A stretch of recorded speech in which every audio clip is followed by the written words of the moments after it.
يا أيها الذين آمنوا صلوا عليه وسلموا تسليما.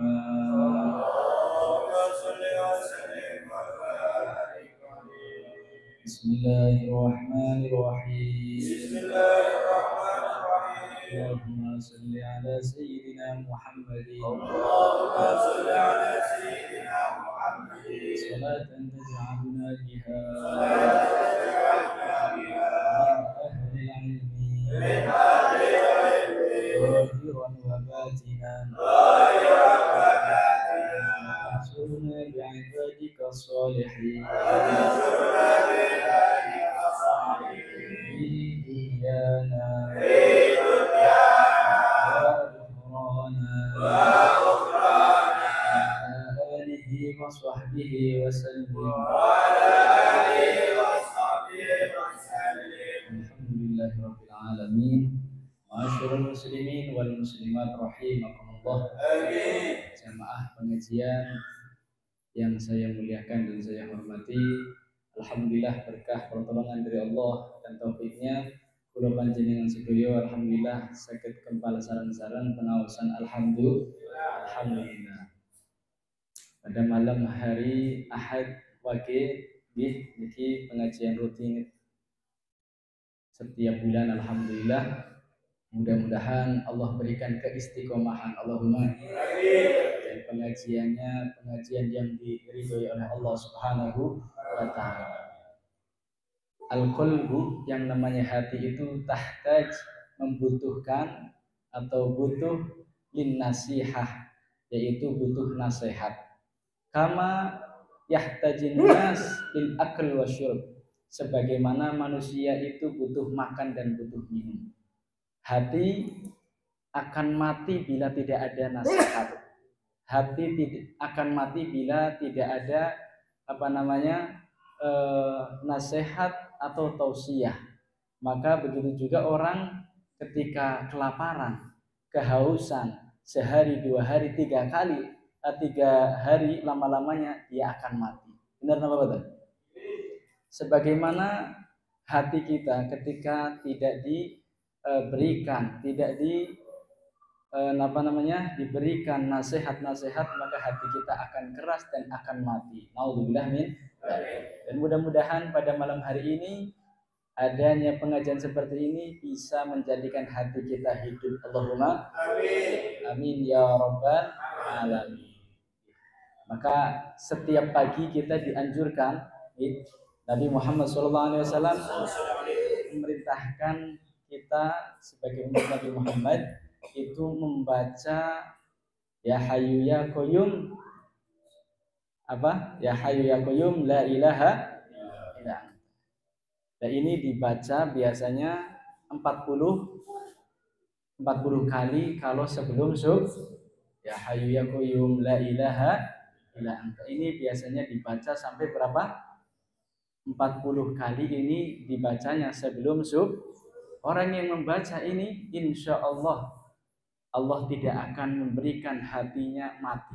Artinya hatinya akan selalu padam dan insya Allah hatinya akan selalu terang sehingga bisa menerima kebaikan-kebaikan. Allahumma.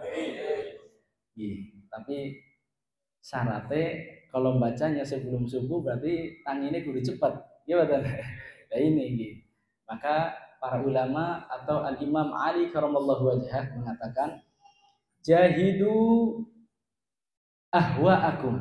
Ini kalamnya Al-Imam Ali karamallahu wajhah mengatakan jahidu ahwa'akum. Perangilah nafsu kalian. Kula panjenengan harus memerangi nafsu kita. Kama tujahidu a'da'akum. Sebagaimana kita itu memerangi musuh-musuh kita. Ada musuh memakai senjata, maka kita pun harus memakai senjata. Kalau musuh kita memakai senjata, memakai pistol, sedangkan kita memakai pedang, kira-kira kita kalah apa kalah? Kalah. Kalau kita pengen menang, paling tidak kita harus memakai pistol yang lebih hebat daripada musuh. Nah itu Al-Imam Ali karamallahu wajhah memerintahkan kepada kita agar kita jahidu ahwa'akum, perangilah nafsu kalian. Karena famin a'da'il insan, karena termasuk musuhnya manusia adalah an-nafsu al-ammarrah bisu. Termasuk nafsu musuhnya manusia adalah nafsu al-ammarrah bisu, nafsu yang memerintahkan kepada keburukan. Jadi tingkatannya nafsu itu ada 3. Ada yang mengatakan 4. Di Al-Quran juga dijelaskan ada nafsu inna nafsa la ammaratun bisu. Jadi nafsu itu selalu, nafsu yang buruk akan selalu mengajak kita kepada keburukan. Naudzubillah min. Termasuk pengajian yang seperti ini, kajian-kajian yang seperti ini kita tidak disadari lagi melawan hawa nafsu. Apalagi ada siaran langsung main bola, wah betah ya, gimana? Pandeleng bal-balan bareng-bareng, nonton bareng, nobar bareng, apa pengajian gitu. Ini apa betul? Maka di sini kita diperintahkan Imam Ali itu jahidu ahwa'akum, perangilah nafsu-nafsu kalian, karena memerangi nafsu itu sangat tidak mudah, sulit. Para ulama-ulama, para auliya sholihin memerangi nafsu itu ada yang 30 tahun, ada yang 40 tahun, nggak selesai-selesai. Al-Imam Abdullah bin Ali al-Haddad mengatakan, beliau itu diriwayatkan bahwa sholatus subhi biwudu'il Isa arba'ina sanah. Habib Abdullah bin Ali al-Haddad itu sholat subuh memakai wudu sholat Isya 40 tahun, bukan 40 malam, bukan 40 hari. Sholat subuh dengan wudu sholat Isya. Artinya apa? Dari Isya sampai subuh enggak batal, itu zaman 40 tahun. Beliau memerangi hawa nafsunya agar apa? Nafsunya tunduk menjadi nafsu ya ayatuhan nafsu mutmainnah, sehingga nafsunya menjadi nafsu yang mengikuti kepada kita. Nafsunya bisa ikut kepada kita untuk ibadah kepada Allah Subhanahu. Dan mudah-mudahan berkah pengajian seperti ini nafsu kita menjadi nafsu mutmainnah. Karena nafsu yang sudah mutmainnah ini dijelaskan di dalam Al-Quran surat Al-Fajr. Dan lagi dijelaskan bahwa ya ayatuhan nafsul mutmainnah, wahai nafsu yang tenang, irji'i ila rabbiki radiyatan mardiyah, pulanglah kamu kepada Allah dalam keadaan diridhoi. Nafsu yang tenang, nafsu yang ikut kepada hati kita, kepada kebenaran taat, maka akan mendapatkan predikat diridhoi oleh Allah Subhanahu. Radiyatan mardiyah fadkhuli fi ibadi. Kalau kita bisa menjadi hatinya tenang, nafsunya tenang mengikuti ibadah, maka kita akan dicatat termasuk hamba-hamba yang soleh. Allahumma, mudah-mudahan semuanya yang hadir di sini Allah catat hamba-hamba yang soleh. Wadkhuli fi ibadi. Kalau sudah menjadi hamba-hamba yang soleh, wadkhuli jannati, maka masuklah kepada surga. Sallallahu alaihi Muhammad. Allahumma ja'alna min ahlil khair. Mudah-mudahan kita semua dijadikan menjadi orang-orang yang baik, min ahlil khair wa ahlil jannah. Allahumma.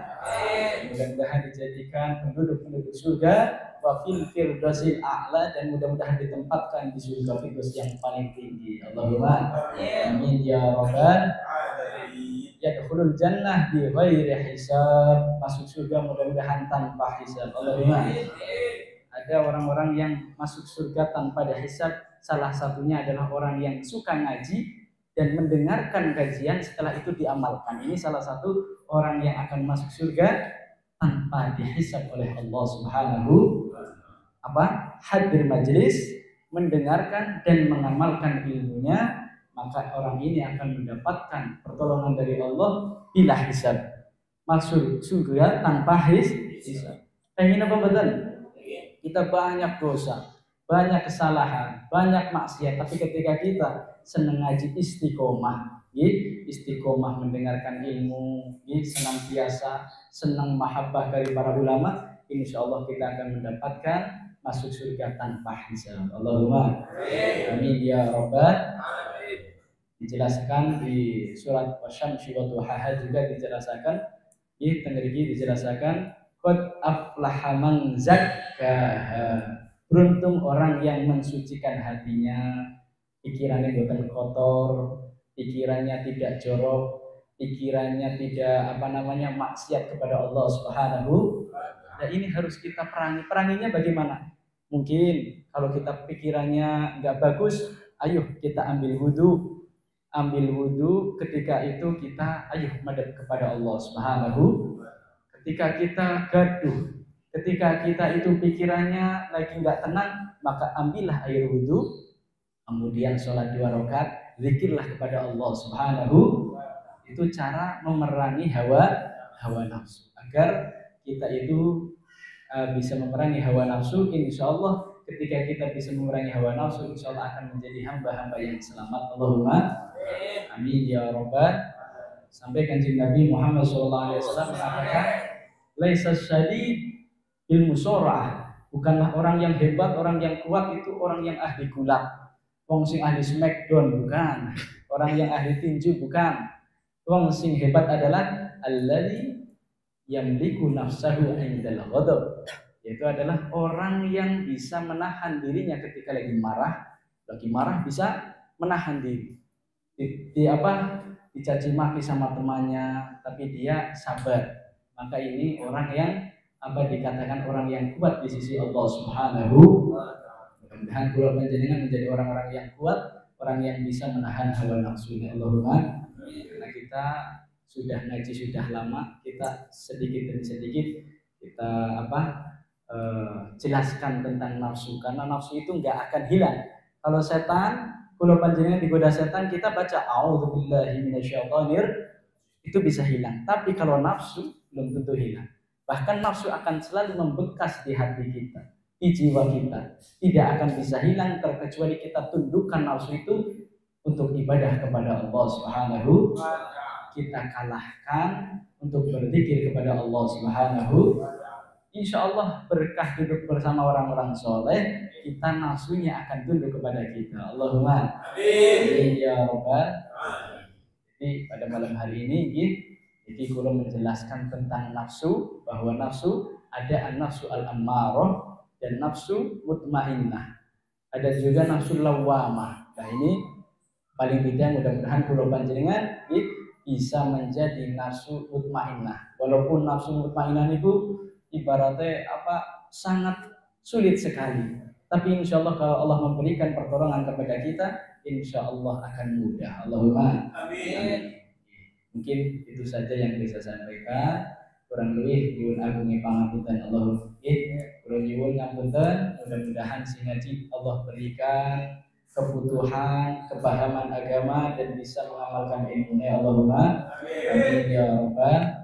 Para ibu-ibu, para bapak-bapak sing gadah lare, mudah-mudahan menjadi anak-anak yang soleh wa solihah. Rezekine Allah lapangkan, Allahumma. Urusane Allah mudahkan, hajate Allah kabulkan, Allahumma. Dan mudah-mudahan yang ngaji tetap istiqomah, diberikan keberkahan oleh Allah Subhanahu wa ta'ala. Amin ya rabbal alamin.